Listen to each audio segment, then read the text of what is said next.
Oh, We rarely have a chance to act. Okay. hi, hello. Hey, hello again, everyone. Today we are gathered in this wonderful Zoom call to talk about Theatre 24 that we had last week. So Theatre 24 is a project where the live performance created from scratch in 24 hours. So playwrights write a play in 24 hours, and then directors together with actors have 24 hours to stage it. 25, yeah, because it felt like it. This time we had three teams.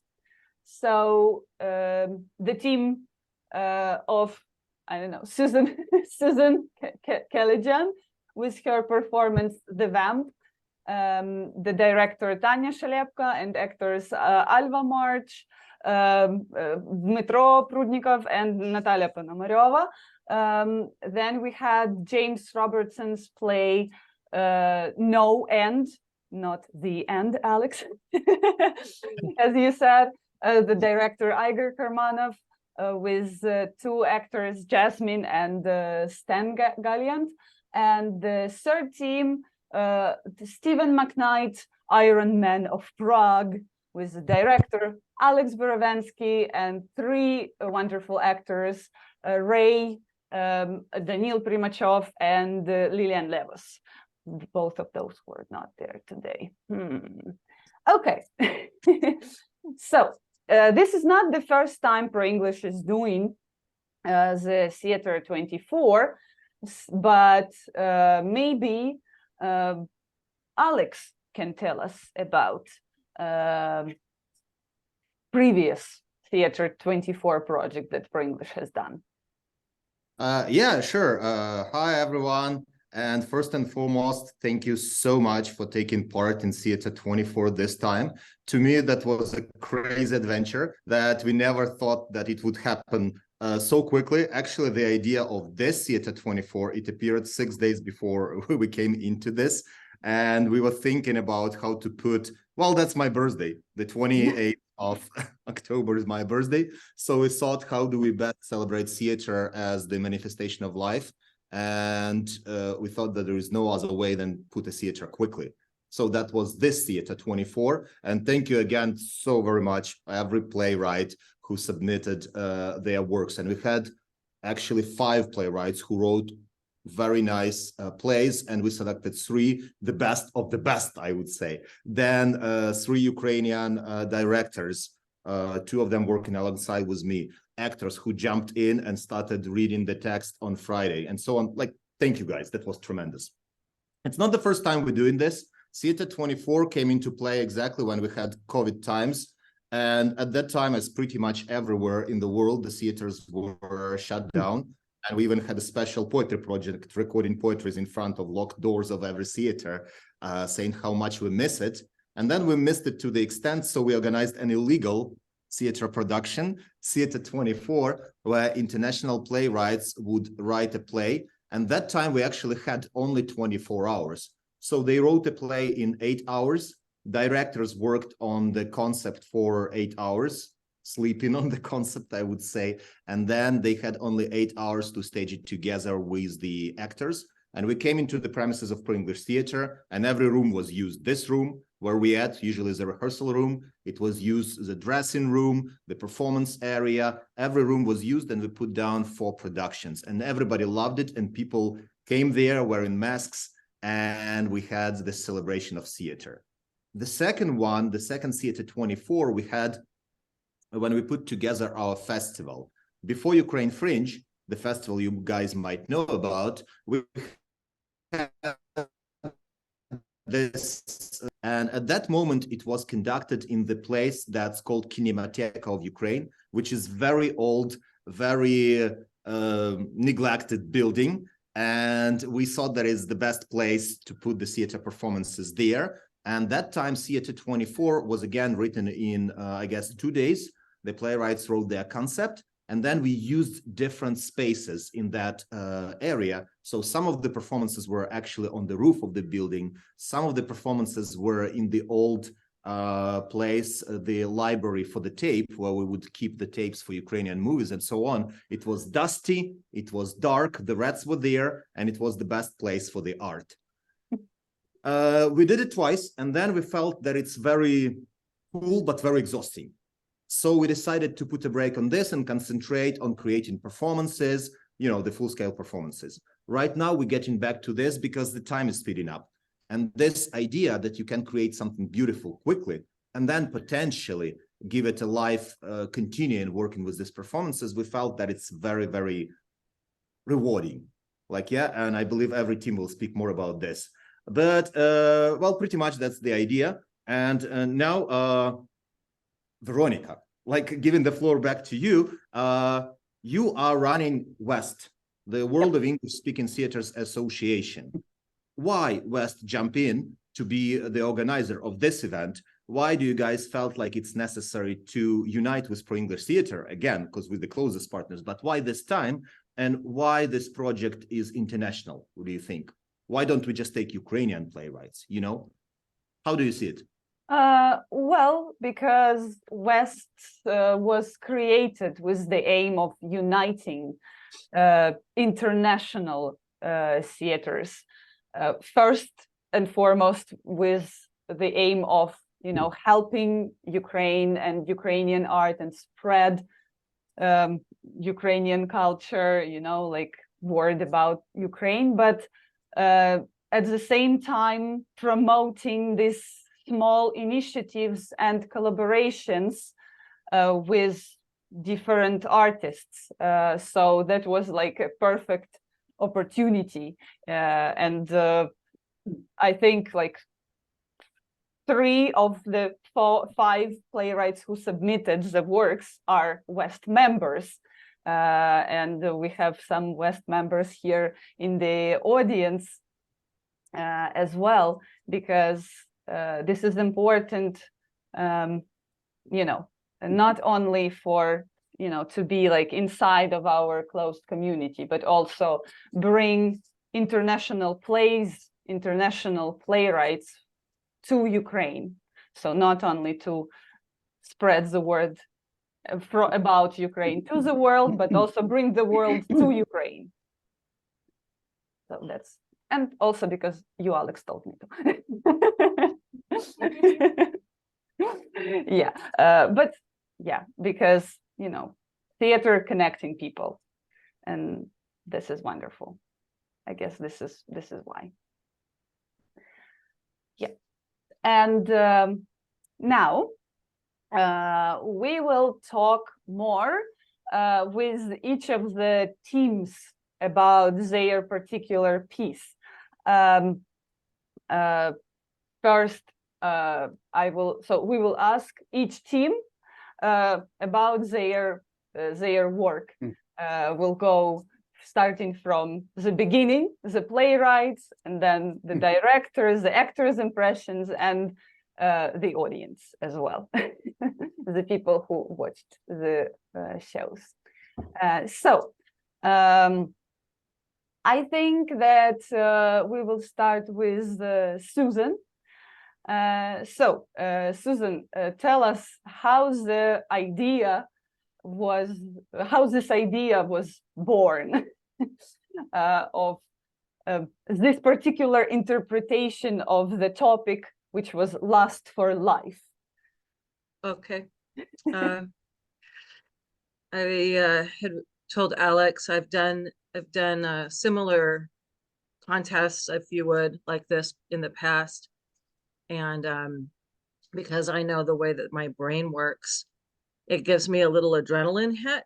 And then I really trust my own process with this. So I want to preface this by saying it's really fun for me to do things that are quick and down and dirty, if you would. And, you know, and because of the time difference, I knew that I would get the prompt fairly late in, you know, right before I was going to bed here. And so the prompt came And I love the play on words. I love using words to have double meanings. And so I knew I would go with something with lust. And I also felt that I was going to choose a comedy rather than a straight play or a drama because of just the necessity of levity in our lives right now. So then I went to bed. So I got the prompt and I opened up my subconscious and I said, I'll have the story in the morning, which I did. And then I wrote it in about an hour and a half. Wow. Yeah. So I have a whole process, which I won't belabor at this point, being what I call neurodivergent. In layman's terms, people say ADHD. However, I have a whole theory on that. So I access it's not a subconscious, I see something and I just let it open. And because I trust my imagination, the characters write their own script. So I don't overthink. It just comes through me and I allow it to happen. My overthinking comes in the editing process when I'm writing my full lengths or the non 24-hour rush is that I will go back and use the frontal lobe part of my brain to fix it. The first time out the gate is really the most fun, I think, for all writers. It's that, creative explosion onto the page. And so because of the time difference, I thought, well, I have probably one pass to write this down. And then I edited a little bit for structure and format and really just kept the original. So that's what I did.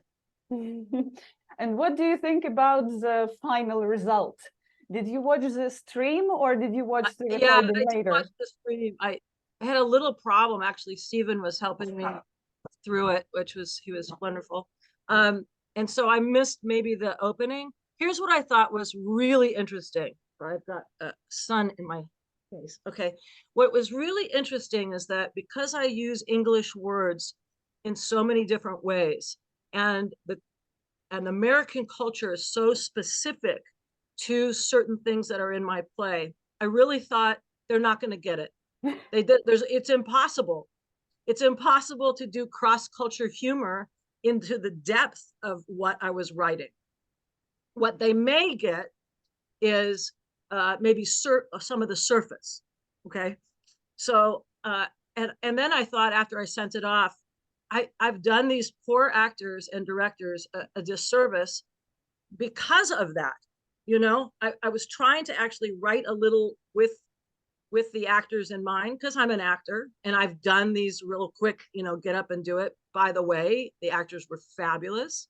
And I was telling my business partner, not one young American actor could have done this because we are so lazy about our work. And we thought, thank God for Eastern Europe and their work ethic. Okay. So I just want you to know that we can't do that. Okay. We would have been on the page. We would have been on book. So impressed with the language. Alva, I really wanted to ask them if on the computer there was some of the text because and then I saw you and I thought, no, you slammed it down. I thought, how are they getting this? It is a lot of wording. Okay. So I was so very impressed with that, especially. And it tickles me to see other directors take my work I'm a director too, of how I'm seeing it and what comes across in a imagination place. Really lovely interpretations. And again, when this art form is collaborative, obviously. And as a writer, we let it go, right? We let our babies go out into the world and to do what you wish with them, really. And so it's always interesting to find those other places where people see that maybe the writer hasn't seen, so that part of the collaboration is always so interesting. the best part, in my opinion, was what you did get in the humor. And some of it was like, oh, they're laughing at that. That actually wasn't really funny. And then, and then, and then, oh, they really did get that subtlety of the language. And then some was absolutely missed, right? So obvious, it's just not able to translate if it's a deep cultural humor. So really pleasantly surprised, and rooting for everybody and understanding the adrenaline, the concentration, the hyper focus that one has to do, was really great. So it was just really lovely. I was telling my friend, humor sometimes doesn't translate, like Chekhov doesn't translate to American audiences because we do it as a tragedy. There's no humor in it. And he wrote it as a kind of a comic tragedy, and a lot of humor is dark, and so it doesn't come across here as much as it was originally written. And so I really wanted to get into maybe a conversation at another time of how humor dictates a culture and what we find to elevate and laugh at ourselves through art. So the stuff that worked was fantastic. Anyway, bravo, everybody. I think there's an actor that was in my play sitting next to, yeah, is that, yes? Is that you?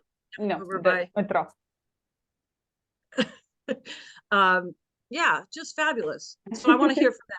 I'll stop talking. Yeah, thank you. So now I'll give the word to director Tanya Shalebka. So how was the whole process for you, and are you happy with the result? Hi. Are you happy with your actors?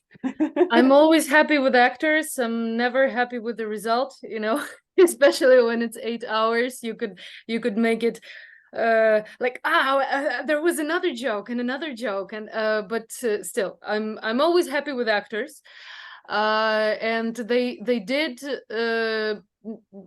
nail it with learning the lines, which I'm also impressed with a lot.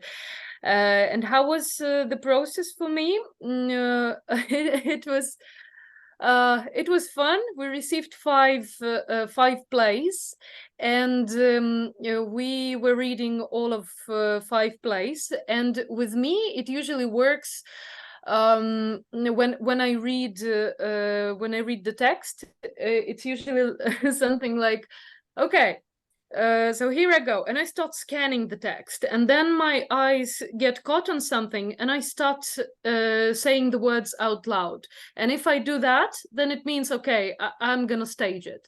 And that was exactly the case with this play. I started scanning because I had only 1 hour to read all of them and think, and I was like, at some point I catch myself reading it out loud and laughing, so that was the case. And then we had some random choice thing, and I was lucky to get this particular text, and then we just got together with the actors and actresses and actors, and we in the evening we just decided what we wear and what would be the costumes. And I really wanted the whole story to keep not sold till the very end,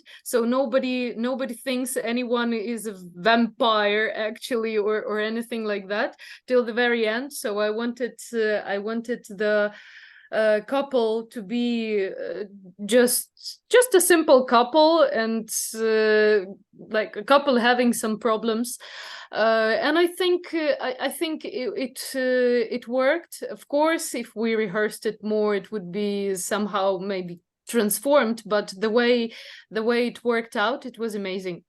And we had a lot of fun, even though actors were quite frustrated and sleepy because they've been learning the lines the whole night. They were like, oh, shall we run it again? Yes, no. And yeah, I had a lot of fun. I'm not sure they did. I think they had all the fun when it was all over, you know. But watching them putting this whole thing together, and watching them like seeing that this is how it's all connected, it was yeah, it was great, and people laughed, so looked like it was a comedy. Yeah. So I wanted to ask the actors. We have all three of them in the Zoom. So guys, so we were talking, you know, about the fun or not fun. So what was the most, like, what the thing that you remember most, or like what was the funniest thing that happened during the process? Dima. The funniest thing. Yeah, or like something that's Yeah, I broke Yeah. my phone. That could be the funniest. well, not very funny, but Yeah. sure. But yeah, actually, that pace and that speed with which it wore, and the amount of information made for this like vampire look, because people were telling me that I was pale a bit. So I didn't use any makeup, so it was purely from this amount of dedication. Yeah. Okay. Professional pale male. Yeah. Yeah. And the broken, you know, the sadness of because of the broken phone, probably. Yeah. Yeah. Okay. For Natalie, this. what about Yeah. you? Oh, Can I yeah, add sorry. one Sure. thing? Mhm. The most fun thing was to eat popcorn during the performance. Oh, he just destroyed a Yeah, whole pack that's of popcorn during the rehearsal. yeah, another one at the performance. Yeah, and my personal thank you to Tanya for coming up with the idea of popcorn, because I don't know if you guys seen it at the entrance when I was coming up to introduce the play. I just saw this bucket already standing on the stage and I couldn't stop. I tried it, and that's how the story started, with popcorn. Great idea. We should have it more. More popcorn on stage.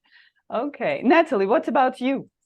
What's the most memorable thing about the whole Theatre 24 experience? Well, it's not the first time when I'm taking part. So first time was like even more extreme because we had, I guess, less time to prepare everything. But anyhow, I adore this process a lot. Fast learning lines, trying to find some I don't know, quick decisions or something like this, or go like a bit extreme. Well, with some decisions. I guess the funniest part was when I like in the performance just to knock door a bit in the end, and everyone laughed. And I guess I went a bit extreme with like a unbuttoning part. You think? No, it was just perfect. It's not how we Well, rehearsed it. It's in the text, but I see. Well, thank you. Alva. Yes. First of all, I want to say that when I read the text, like in the evening, I read it out loud and I laughed so much. I also thought like, what a perfect match of a character for me. And my second thought was, but now I have to memorize all of it because it's really like witty written, and I can't throw out the words because the jokes wouldn't work. So yeah, in the rehearsal process, I was mostly stressed and sleepy. Yeah, that's true. So I really like grew to enjoy this experience only after we actually have had the performance, because every moment before that was just filled with stress because I had to memorize the lines. Yeah, to do justice. But when I like thought about the whole evening later, I remembered like many times when we correct when we were rehearsing and like someone pronounced the lines wrong or like something like that, like little moments. And I love that we we weren't reprimanded for doing that. Like the atmosphere was really chill, not minding that we really had to prepare a whole like performance in this short time. So yeah, that um, the rehearsals were fun, but I only like realized that afterwards. And also obviously the performance, yeah, was a great joy and fun. Yeah. Thank So you. bravo, Alva and Natalia And everyone. Domenico and Tanya. It just amazing job in such a quick time. So thank you so much. And it was really a pleasure and very touching that we could all connect from this far away as artists. Really bless Yeah. you all. Yeah, Thank you. thank you. Thank you, and sorry for changing one word in the in the play. I did change it. It was Tanya, really, do not apologize. Okay. okay. No, women apologize too much. Don't even say you're sorry about anything. Yep. Okay. Yeah. If I may, from my side, Susan, thank you for the text. It was hilarious, tremendous, and everybody loved it. Honestly, we had to draw this secret thing because everybody wanted to stage it in the first place, and we have to use the randomizer. It's like, yeah, that is how it got selected. Yeah, anytime it was just, thrilling, and I always like seeing my plays put on. Of course, it's a great honor, Well, yeah, we want and it that works to happen. both ways. We already, just for you to know, we started working a little bit with Women on the 97th Floor. Okay. Of yours in a drama school, and we did several scenes of that, and we already got the video of that, and the students loved it. I'm gonna send you the videos, and yeah, it's working. So you really, Anytime you want material. thank you. Any Yeah. of the audience who watched the show, do you have anything to add, comment? No. I can say that was hilarious and amazing. Just Yeah. like everything, and actors and screenwriter, everyone. Yeah. Yeah. And I would say that the final thing that Tanya staged was very exact. Okay, changing one word, but the rest was pretty much to the text. Like everything, well, a lot of things that were in the text were given. And that's to me one of the skills of the director, because I tend to lose a lot. But Tanya, she's so delicate and she's so attentive to the words. So like, I guess you guys, the director, found the playwright. And that's really nice. Yeah. Can I say something? Yeah, sure. Sorry for being late. I just want to say that it was it was super fun, and I must admit that I really like how Natalie did her job, because it's such a it's very difficult for actor to be funny and truthful, but not like overdo with every sensual, and not to make it kind of in a wrong direction. But she made it like, I guess the script made it herself, and Natalie's job made it like not vulgar, but just super funny and super sensual. And I was just enjoying watching her so much. Really. And it was super fun. Yeah. And I can add there, because I read several of Susan's plays. Those of you who are directors here, if you're looking for plays with sexual tension, it's always there. I don't know, Susan, but I feel it in pretty much every play there. There is some kind of this nice tension. Which with is it. great, which is great. Cool. But yeah, with a bad actor, you can just spoil just something really, strange. But yeah, great script and great acting, I guess. It did work out pretty good. Yeah, and it was also cast very well. So that's also kudos to Annabelle, who did casting to all the plays. Oh, can I add here a little bit? I didn't tell the actors anything about their roles. I was like, hey, read the text and guess who you are. And then we just had this meeting and everybody, okay, I'm doing this, I'm doing it. We didn't even discuss anything. Like everybody knew already who they are. So yeah, that's really cool. Cool job of those who were choosing actors. Yeah, when I read all the plays, I like read the vamp and I texted Alva, I know which role you're gonna play. Like even before the role, like the directors chose the plays, I knew that like Natalie will play the vamp and Alva will play the psychologist. Yeah, I want to add too that it was really perfect match, because even like just for recording, Natalie is still using her vampire themes on me and the people around her in the hub. So it's perfect match. Created a monster. Well, Yeah, literally. Yeah. Monster is coming. So we celebrate Halloween on the 31st, right? Like, this whole celebration, and that really kind of sparked the monster, the monster in love. Yay. Right. Okay. Well, thank you for this beautiful text, and thank you actors for this beautiful work on this text. I was really lucky to get it, and I was really lucky to work with such a great team and with such a well-written story. Yeah. Yep. And thank you for gently guiding us through it, because there was a lot of reading of the text that came from you, like the character, like for example, building my character, like in the whole like posture thing and all of that, like because you really need someone to see it from the outside, and like that was a really cool experience, and like a learning experience for me too, like from you as a director. So, yeah.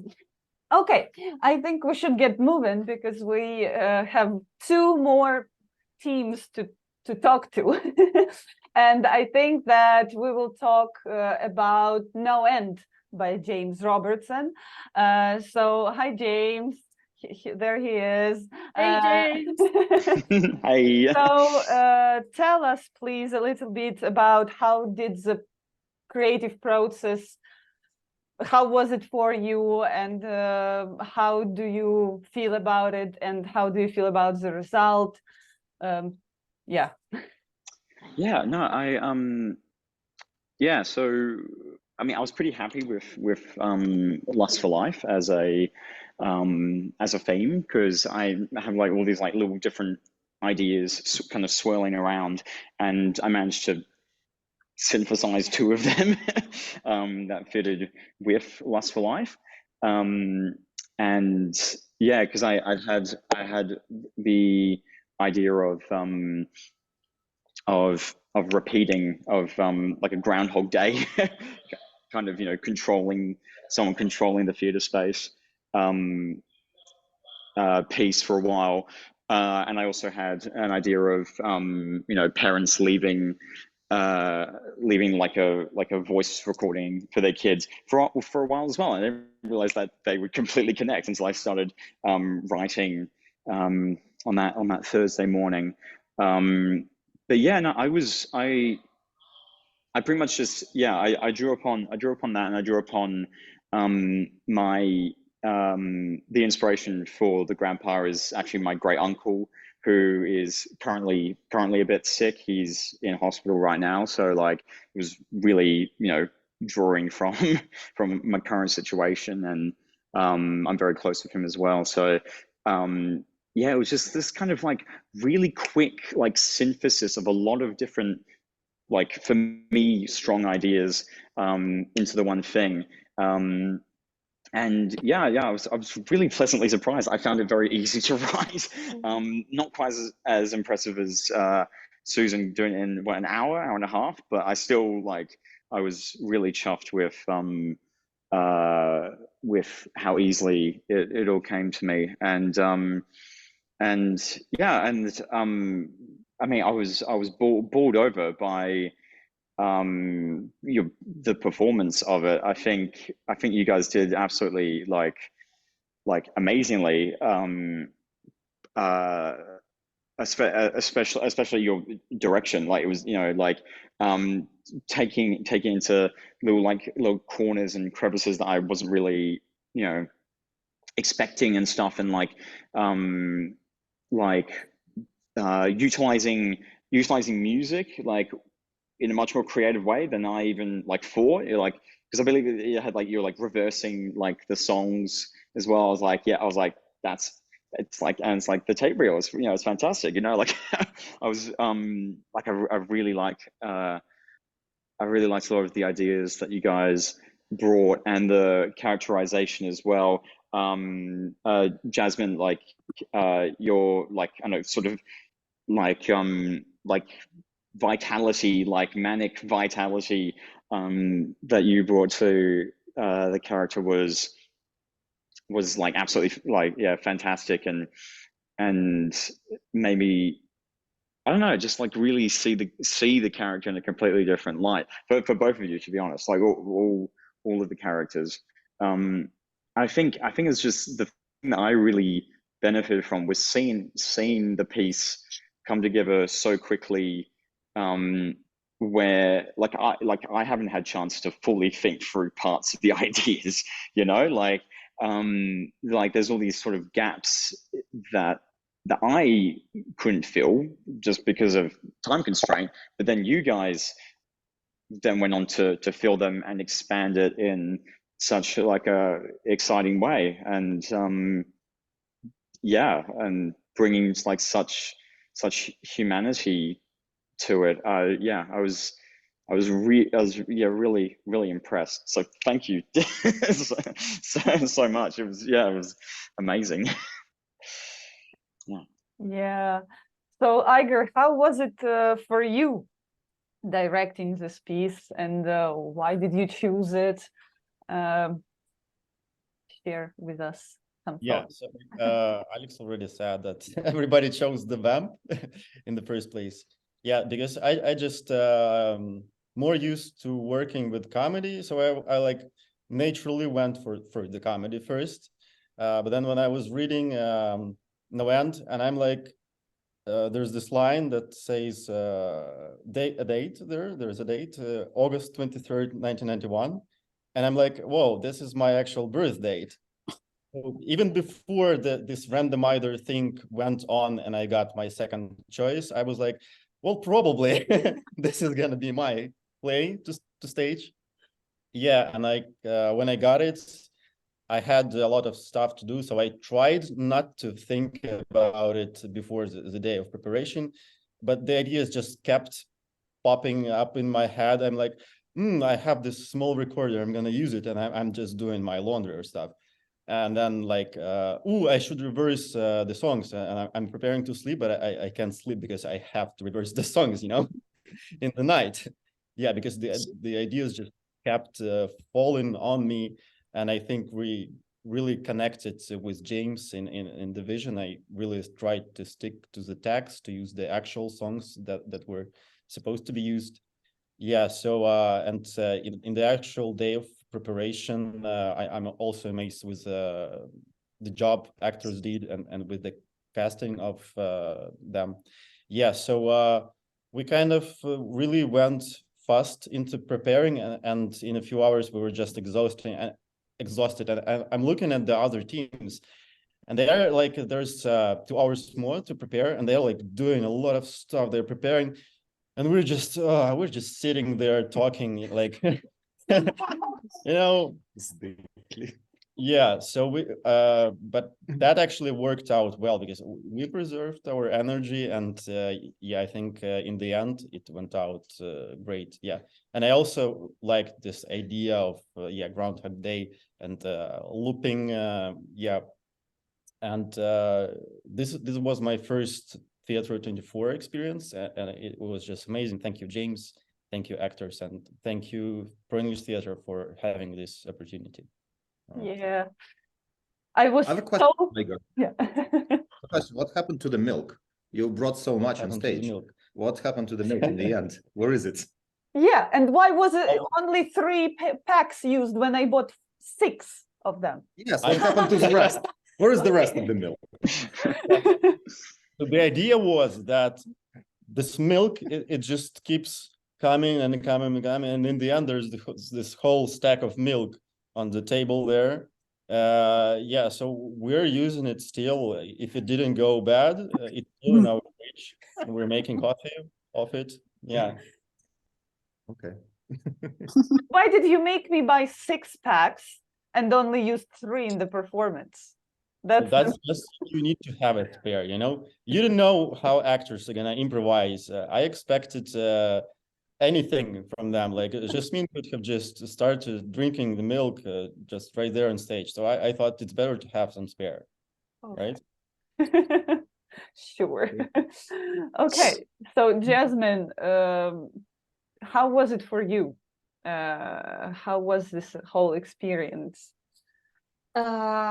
Yeah, well, it was for the first time for me, Theatre 24, and I really loved to be with this amazing team, Stan, Ihor, and James. Thank you so much for your text. I already texted it and already sent it to you a lot of times. So yeah, when I received text, I like reread it a lot of times, and I want to say that I had a period like months or 2 months when like before the full-scale invasion, when a lot of people around me they passed away, so I like had a big question what to do with all these memories, how to say goodbye to those people, how to not come back and to not return those people. So it was like really hard time. So when I received this text in wartime, and when I read this, like, yeah, that's what I need right now. And that's why this text was so like mine, like who my body felt all this energy and all this love and all this connection between granddaughter and grandpa. And yeah, the interesting thing that in the end I heard asked me to speed it up, but I couldn't do that because I was like, every time I was stuck on these phrases. So in the performance, it came natural. So I just felt that it's important to say these words like in the way that they have to be like spoken. So yeah, I just relaxed. I felt all this energy from the audience, from Ihor, from Stan, and I guess something in that time was born and like made the whole story completed. Yeah. Thank you. Maybe someone from the audience wants to share a few words about this Yes. piece. Yes. That was actually the text that I read first, and if on the vamp I found myself laughing and reading it out loud, this one I was returning and looking at the differences between every parts that started, or like this is different, this, and then in the end I was crying, and I thought, okay, I'm not ready for that. And yeah, and I'm really happy that Iger got it, since he's very used to comedies and I'm very used to tragedies. And we got something different here, and watching you guys made me cry again. So thank you, Iger, for also very sensitive approach to the text, with the laughter as well, and with making people cry in the end. And thank you, Jasmine. I don't see Stan here, but thank you, Jasmine, exactly for that vitality that James was mentioning. It was huge, and I really loved the way Stan worked on his character. This old man, he's not an old man, obviously, but and it's really difficult to act this very old character without making it funny, you know, without making it exaggerated or grotesque. He really felt this movements and the pace of his speech and everything that is required for this type of person, not just because he's an old man. But yeah, really great work of the whole team. Thank you. Yeah, about Stan, he actually, like, he got so deep into it that he acquired this speech pattern, and he just couldn't speak normally after the end. He still like, cannot. Yeah. And I was like, Stan, it's okay, snap out of it. But please. Well, he always speaks quite slowly. Yeah, I also like to add that I enjoyed time that we spent together. Like we have like text about family, and we spent time like a family, and we spoke between each other like a family. So it was like fully like big. I don't know. Well, I guess you know what I mean. Yeah. So, and also about the grandpa story, like when Stan just started to be like a grandpa, in the rehearsals, it was so funny. I just can't stop laughing. Even in the set moments, I was like, okay, I should stop laughing because of Stan.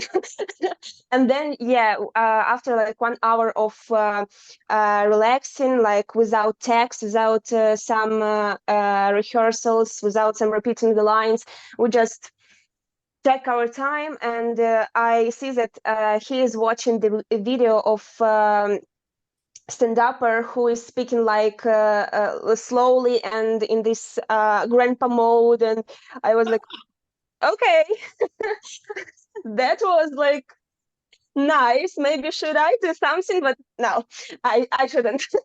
So yeah, it was like a lot about our characters. We explore a lot. We find a lot, and even after this experience with Theatre 24, by the way, thank you ProEnglish, thank you Alex and you Annabelle. Even after this project, I feel much better with my memories, emotions, and I know what to do right now. I know how to feel it. I know how to the past is our present is our future. Make the most of it. So yeah, it was like important words, and now yeah, like therapy. Thank you, James, again. And I I want to add something, seeing Yeah. it streamed, is that a lot of shows don't translate on video or streaming. You know, theater is supposed to be seen live, in my opinion, always. And why we do it this way is because this is the only way we can do it, which is a little window into it. So you can't get the same as an audience member, the feeling of some plays. I think with James's piece and the actors slowing down and the stillness of some of the direction made it very palatable and effective in the way that I was watching it in this genre, I suppose, of being able to see it live streamed. So it was, for me, the words were almost secondary, and I don't mean that in a bad way, James. It was like the actors really connected because they understood the theme of your play, and so the meta concept was I don't know, it was prevalent. It was just really lovely, you know, and so that stillness was very effective to me, or the slowing down was very effective, as far as I'm concerned. So I thought that was done really quite well. Yeah. And in terms of this play being easily transferable to video format, guys, our video of Theatre 24, the complete one, consists of 3, is already available today. I managed that today has been published at SceneSaver, which is a British platform, and from now on it will be available to much wider audience, not only those who watched it here, but good quality video recorded from the camera is now available at SceneSaver. So that's a nice thing to have. And speaking about no end, like to me, again, it was very powerful and very delicate mix with what James wrote, with what Igor staged, with what the duo of actors presented. It was very delicate transformation of the audience. And in the end, I was there sitting in the audience, everybody was crying, but it was the kindest and lightest tears that I've seen in Ukrainian audience. And God knows, guys, that we need to cry with a light heart now. So that was very nice thing of opening up.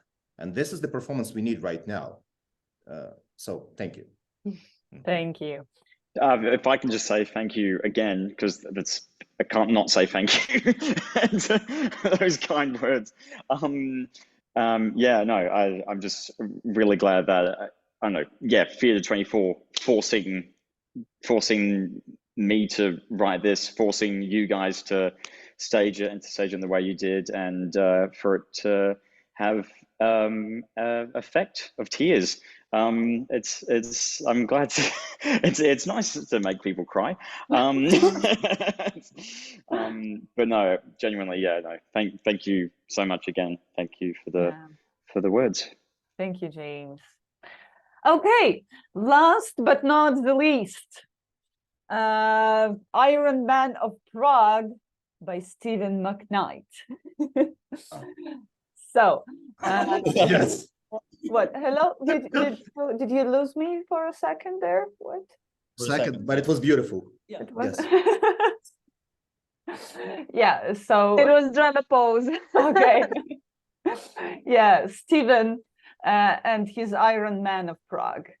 So tell us why and how this idea came when you read the theme Lust for Life. How did this idea appear, and how was the whole creative process for you? Okay, yeah. Hi, everyone.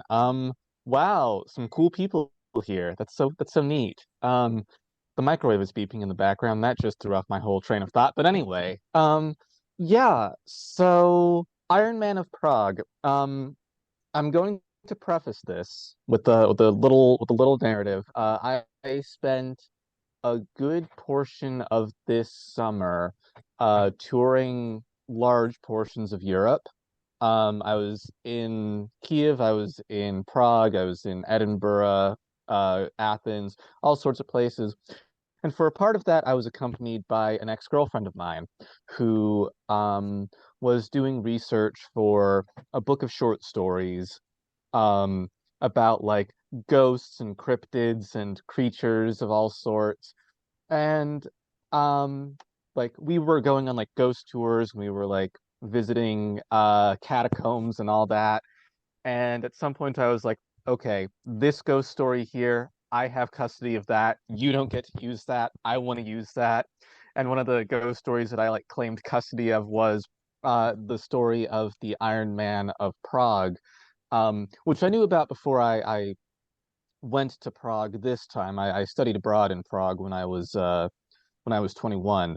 Um, but yeah, so for those of you who don't know the Iron Man of Prague, it's a ghost story. Basically, a knight goes off to war, comes back, learns that his betrothed is has married somebody else, gets remarried, um, learns that his betrothed actually didn't marry somebody else, kills his wife. His the first woman kills herself. The woman's father kills herself. It's a lot of suicide, a lot of sad shit. But uh sorry, yeah. But and then, you know, he's cursed to emerge every 100 years, not every 10 years, as the script says, every 100 years. And if he can carry on a conversation with a pure virgin woman, which is a weird stipulation, for I believe an hour, he gets to go to heaven, and he keeps failing. So I was like, yes, I want that. I need that in my life. Um, yeah, so when I read Lust for Life, sorry,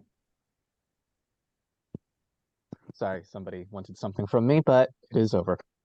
When I read the theme Lust for Life, um, I I I have a degree in creative writing. I've been an English teacher for a while, so I was thinking of how to like interpret that in a different way. So I interpret it more as uh lust in exchange for life. So lust for life, this for that. Um, so when I read it, I was thinking, okay, so this obsession, this desire for intimacy, this desire for love, this desire for something that is totally unattainable, weighing that over having a life, you know, having things that you do with your life.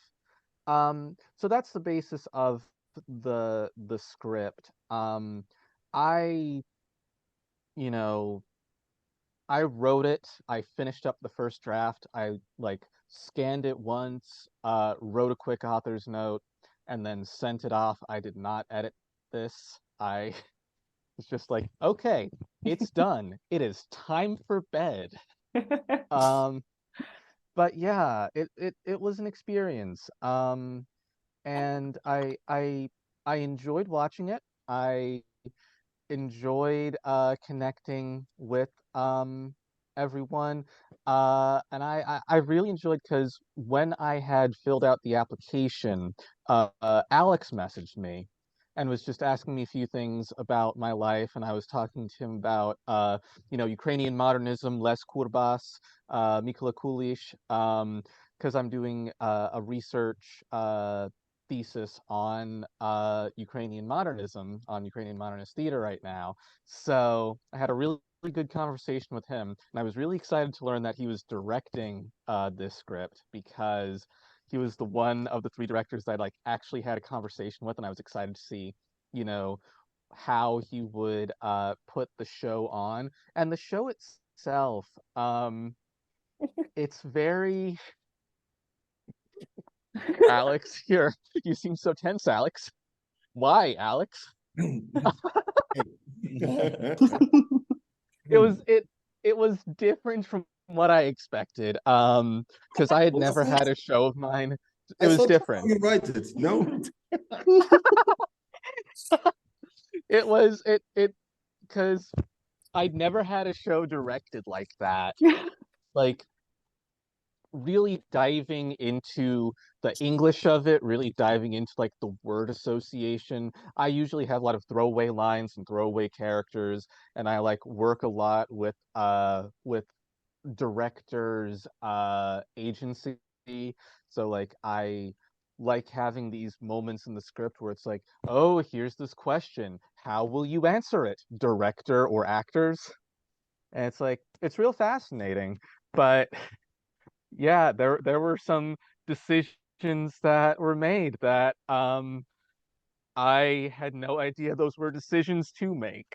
So yeah, so whenever I send the recording to someone, I'm also like, okay, but here's the script also, just so you know what the original version of it was, and here's what this show became uh through a director. And it was really good. I liked it. I laughed a lot, and I cared for the characters. But yeah, it was different from what I expected. That's the main thing. I think I've answered everything. But I guess that's the Alex's thing, that Alex, you always do something that no one expects of you, you know. Well, I've been in a good way. I'm not saying. Well, I've been directing plays for like, I don't know, 8 years already by now. And every time it's a new challenge. Every time you have a dialogue with the text. Every time you have dialogue with actors. Every time you have dialogue with yourself as well. So each time you never repeat yourself as well. So that's the thing. And then there is something that comes on top of this, like this invisible spirit, the ghost, that's a combination of all three, and it starts talking to you and it starts telling to you what to do. So none of these choices were deliberate. The more so, I believe that Stephen was the first who submits the text. It was the fastest written play of the Theatre 24. And then the day, technically directors had the whole day to brood over the text and so on. I didn't. I read it. Then I understood that it's going to be my choice to stage. And I read it second time, and that's it. I went to bed. And this is how the directors, to me, the play really starts working when I dream about it. And this stage decision, the idea of the mattresses and everything, it came to me pretty much when I was falling asleep. And when I start seeing these images, it means the text gives it. Something in the text tells about it. And the idea of a ghost as a tourist attraction, as different ways that approach tourists in Prague, as a gypsy woman, as this protester and everything, it also pretty much came in the morning. Yeah, Ray, that's you. So the ghost being just a ghost, like we decided that it's rather be that perhaps these two guys who are tourists in the city who don't belong to the city. Then the idea of the river, which is very strong in the original meaning, because it's very strong, the idea of the bridge, the Karlov bridge and everything, because it was so strong, I deliberately wanted to get rid of this, because to me it was already in the texts. So no matter what we do with the text, the river will stay. But if we just do the river, it will make the whole story smaller. So we decided to somehow stay with the idea of the flowing, the idea of something that you look at, but you never reach there, that idea that you subconsciously want to jump into, but don't do the actual river or the bridge.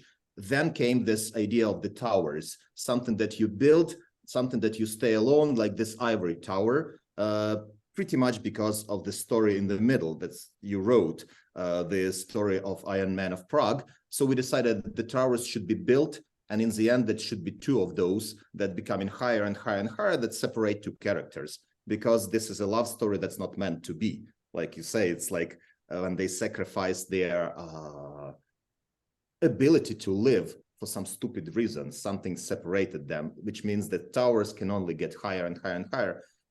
And then the good thing about it that I really never understand the text completely. I never really get what the text is about, what the meant to be, what this super objective there is. We just start playing with that. We just go with that, and then there are particular words, particular patterns that get us. Well, get me particularly, and then we get into this. Like Justine, it was such an unusual name, and she looked so much obsessed with the character, with the husband. So we felt that there should be something or somebody that should reflect in the pop culture as well. Hence Justin Timberlake. That was the idea that I guess worked. And the idea of the story in the middle, that was the Iron Man of Prague. To me, it looked like the story from Hamlet. When in the middle of Hamlet, all of a sudden you have this mousetrap, story in a story. So that was the thing. And we wanted to give it away so much that we decided that Daniel would improvise it. He wouldn't learn the lines. He would just tell what he thinks it means and run around. Lots of this was improvised by actors. And I guess in this time, my job was to create the space where they would feel free, understanding what the text is about and play with that the way they wanted. The final, the end of it, I'm very happy about because that was actually a suggestion of Daniel. He said, I don't want it to end. And sorry, Steven, like, yeah, we changed the ending, but like that was the actor's suggestion, not mine. He said, like, what if this guy cannot take it, this separation fully? What if he still runs over, crumbles, jumps, and so on and so forth? He didn't actually say it. He showed it to me. And I'm like, yeah, that's the way it should be. And then the ghost comes in. And I had one of the, like, to me, one of the strongest teams in terms of like, all of them worked with me before. They know how to approach every idea. And two of them, they had huge like acting experience, like Daniel and Lillian. Guys, Lillian, thank you very much for the thing, because you really stood up to Daniel's craziness and you put it out on the same level, on a great level, and you incited it in many ways, and you proved your character. She was very strong. Like I love your character. Thank you very much. And thank you. It was a pleasure. I mean, to work with actor like Daniel, it's like, yeah, it's crazy cool. Yes, and thank you for this falling over. You're so brave. With all the choices, was actually half of the play you were rolling on the floor in this or that capacity. Yes, that's powerful. Because many times the actors just stay there and say the lines. You were all over the place. That was great. And Ray, can we see Ray there? Yeah. Yes, Ray, thank you very much. It's like, it's so cool because you did several different characters and all of them were different and all of them were brave. And my personal thank you for no Palestinians, no Jews, no Ukrainians, no nothing, no racism. Yes, that was... Prague Rice is the way we see it. Yeah. So that was Iron Man of Prague. I love the text, and I believe it was there in the beginning because it's the wittiest dialogues written I've ever seen, and there was enough space to play with it. So every line, every character interaction had enough space, and I love it. You can play with it because the story breathes.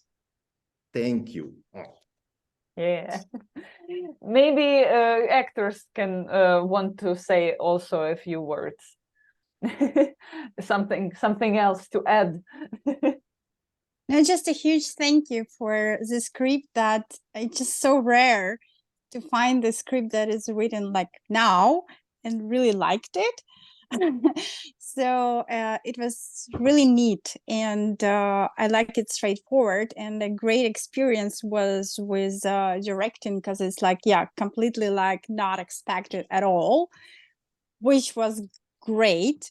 Amazing experience. It was, yeah, unbelievable. And yeah, and working with a great partner was also like kind of, you know, I think it's great because he didn't give all the energy at the rehearsal, which I think it's fine, and I understand that.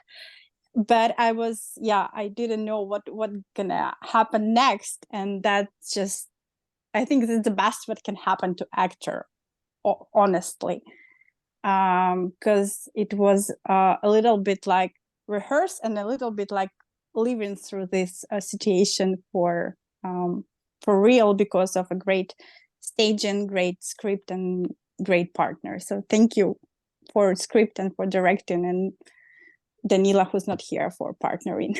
Yeah. Ray? First of all, when I read a script, I saw that I have only 2 lines, and that's like, you need to let it go. And or something like that. And I just like, okay, I'm fine with that. I already knew them. And when I came to the rehearsals, it was just like absolutely improvisation by Alex, and that was amazing. I'm so, you know, I'm so tolerant person, and for me, hardest part was about to scream something racist, but that was and by the way, we have one of our friends, Ronnie. Yeah, we had an audience from Israel sitting there, So that's... and yeah. And well, it was important to state this one. I mean, because racism is stupid, so she's supposed to play, cool. Be stupid. Good acting. Yeah. Thank you. Thank you so much, everyone. Okay, yeah. A big round of applause for everyone who made it happen. And I'm super happy with how it all turned out. It was such a pleasure not to take part in it and just observe, from the side, and just assist and help out in any way I could. And yeah, I wish that we do that more often in the future. Alex, maybe... Let's do it more often. I mean, it's all in our hands, guys. I mean, all it takes is good playwrights, good directors, good actors. We have it all. Like ProEnglish Theatre has all the capacity. The friends and partners of ProEnglish Theatre, we have tremendous desire to work together, and we have the means to do this. So yeah, technically we can do it every 3 months. I think not more often, but every 3 months, every quarter we can do it, and I guess we should. And yeah. The end of the final result, definitely we're gonna put it in a digital format. It's very worth it. We can play with different spaces. We don't have to do it at ProEnglish space only. We can play with different and the best of it, not the best of it, there's something that can be in future, can be shown together, can come up as a one performance, I believe. We can unite it with one topic, we can put it together, we can play it later on for the audiences. Yeah. That's the idea. Yeah, that's really cool. Okay, I guess that's it for today. And I want to thank everyone for joining the discussion. And it was really fun to hear everyone. And yeah. I guess we can do one final selfie, because we always do that at our West theater clubs. Yeah, so everyone smile and say Sierra 24. Sierra 24. Yeah, because every theater club, every meeting of West, we post about it on our social media. And yeah, if it's not on social media, it didn't happen, so yeah, and we will post the recording of it as well on our YouTube for those who missed it. And yeah, I wish you have the great rest of your day, and good luck. Thank you. And see you. Everyone. Bye. Thank you so much.